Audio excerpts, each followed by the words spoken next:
quando o celular de alguém vibrou. Depois de outro, depois de outro. E o murmúrio que começou a percorrer aquela fazenda não era de admiração, era de choque. Era de alguém sussurrando o nome dela para o vizinho de cadeira, enquanto olhava para a tela do celular com a boca aberta. Isabela não sabia ainda o que estava acontecendo, mas o homem na frente do altar sabia. O pai dela, sentado na primeira fileira, sabia. E o homem de terno cinza na segunda fileira, aquele que ela nunca tinha visto na vida, olhava para ela com a expressão de alguém conferindo uma entrega. Em menos de 3 minutos, Isabela Fontana descobriria que o casamento dos seus sonhos era um contrato, que o homem que ela amava a havia comprado e que o próprio pai tinha assinado o negócio. Mas o que ninguém naquela sala esperava era o que ela faria a seguir. Isabela tinha 26 anos e era filha única de Renato Fontana, um homem que amava as aparências mais do que qualquer coisa. Ternos caros quando não havia dinheiro para o aluguel. Jantares em restaurantes finos enquanto as dívidas se acumulavam. Renato era desse tipo, o tipo que achava que enquanto ninguém enxergasse o buraco não existia. Isabela sabia que a família estava mal financeiramente, mas nunca imaginou o quanto. Nunca imaginou que o buraco tinha virado um abismo e que o pai já havia decidido como ia preenchê-lo. Eduardo Marchetti entrou na vida dela numa noite de gala beneficente. Tinha 34 anos, herdeiro de uma construtora e um sorriso que parecia ter sido projetado em laboratório para desarmar mulheres. Ele foi direto, educado, mas direto. Pediu o número dela naquela mesma noite. Ligou no dia seguinte.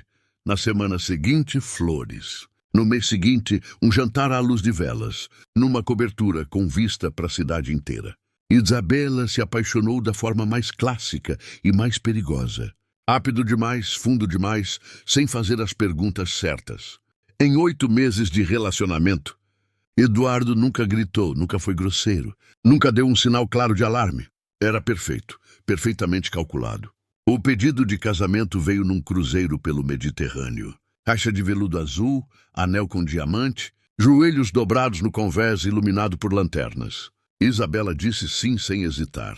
O noivado durou 6 meses. 6 meses em que ela começou a notar coisas pequenas.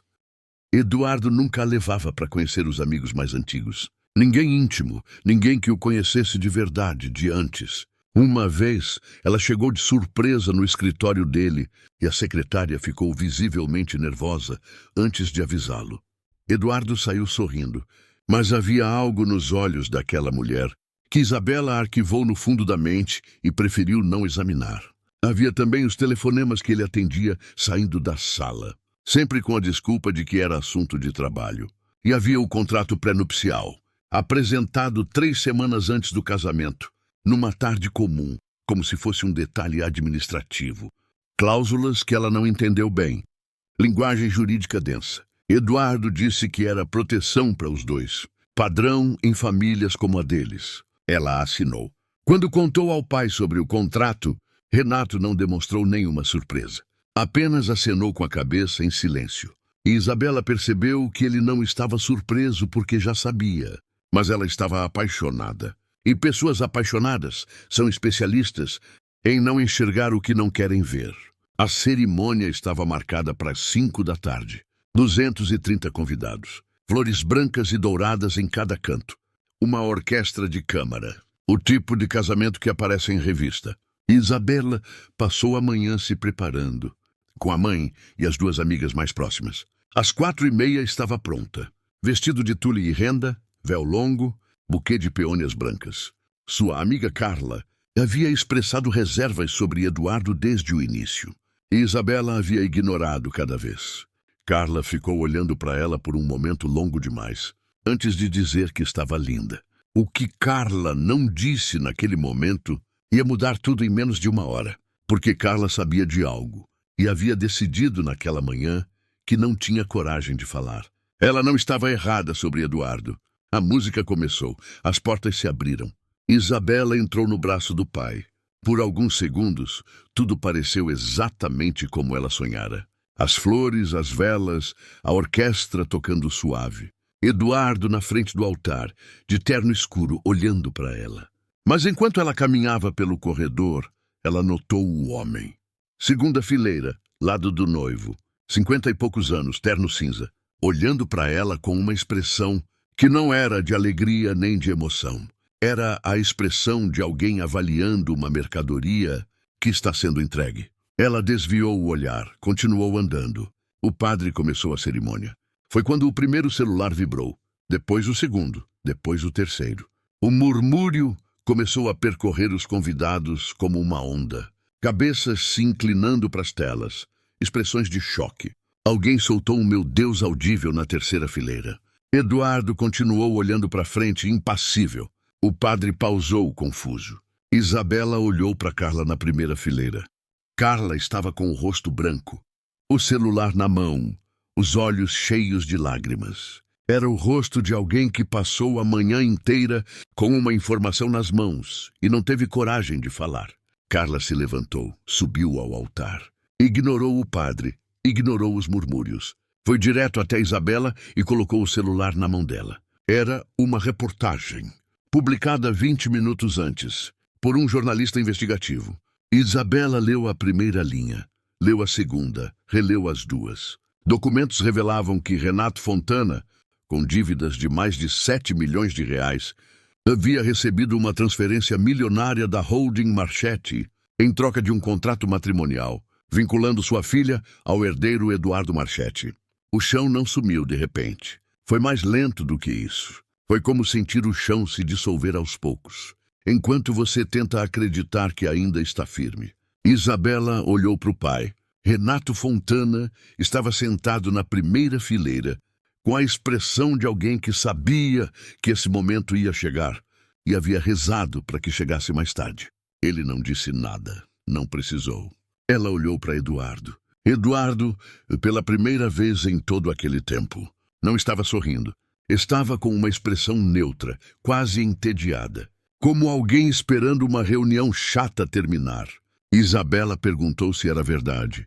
A voz saiu estranha, calma demais, para o que estava sentindo por dentro. Eduardo não respondeu de imediato. Olhou para o homem de terno cinza na segunda fileira. O homem deu um leve aceno com a cabeça. Eduardo então disse o nome dela com aquela voz suave, que ela havia amado tanto, e sugeriu que conversassem com calma depois da cerimônia. Depois da cerimônia, como se ainda houvesse cerimônia. O que aconteceu nos 3 minutos seguintes, Isabela depois descreveria como o momento em que ela parou de ser uma versão de si mesma e se tornou outra, mais dura, mais lúcida, infinitamente mais perigosa. Ela colocou o buquê no chão, devagar, sem drama.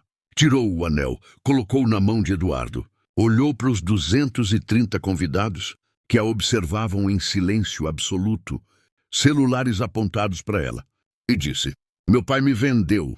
O homem que eu amava me comprou. E vocês todos estavam aqui para testemunhar isso, achando que era um casamento. Obrigada por virem." E saiu. Não correu. Não chorou na frente de ninguém. Caminhou pelo mesmo corredor por onde havia entrado, com o vestido de 18 mil reais, que ela mesma havia escolhido, sem saber que era parte de um acordo comercial. Nos dias seguintes, a história explodiu. O jornalista havia recebido os documentos de uma fonte anônima dentro da própria construtora Marchetti. A fonte era a ex-secretária de Eduardo, a mesma que havia ficado nervosa quando Isabela apareceu de surpresa no escritório. Ela havia visto o contrato original, havia fotografado as páginas e havia esperado o momento certo para entregar. O esquema era mais sórdido do que parecia. Renato devia 7 milhões de reais a credores. Cláudio Marchetti, o homem de terno cinza, havia comprado essas dívidas no mercado. A quitação total era condicionada ao casamento e à permanência do matrimônio por no mínimo 2 anos. O contrato pré-nupcial continha uma cláusula que transferia para Eduardo, em caso de divórcio, a participação numa empresa registrada no nome de Isabela. Empresa que continha um imóvel de grande valor, herdado da avó materna dela. Um imóvel escondido ali para fugir dos credores de Renato. Isabela não era só uma noiva. Era um cofre com pernas. Ela passou os primeiros dias na casa de Carla. Chorou, ficou em silêncio por horas.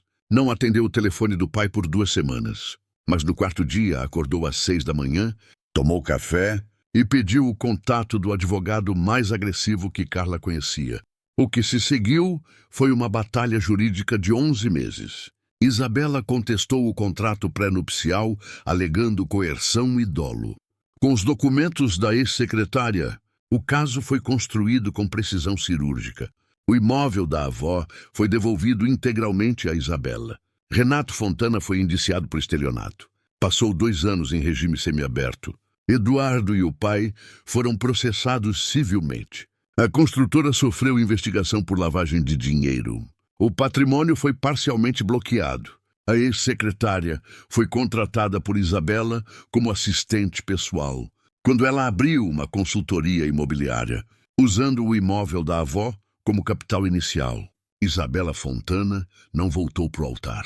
Não porque desistiu do amor, mas porque aprendeu, da forma mais brutal possível, que amor sem informação é só vulnerabilidade disfarçada de sentimento. Ela aprendeu a ler contratos. Aprendeu a fazer as perguntas desconfortáveis. Aprendeu que, às vezes, as pessoas que deveriam te proteger são exatamente as que estão vendendo sua segurança, em troca da delas. Sair do altar no meio de uma cerimônia, com 230 pessoas assistindo, não é o fim de uma história. É o começo de uma diferente, mais verdadeira, mais sua,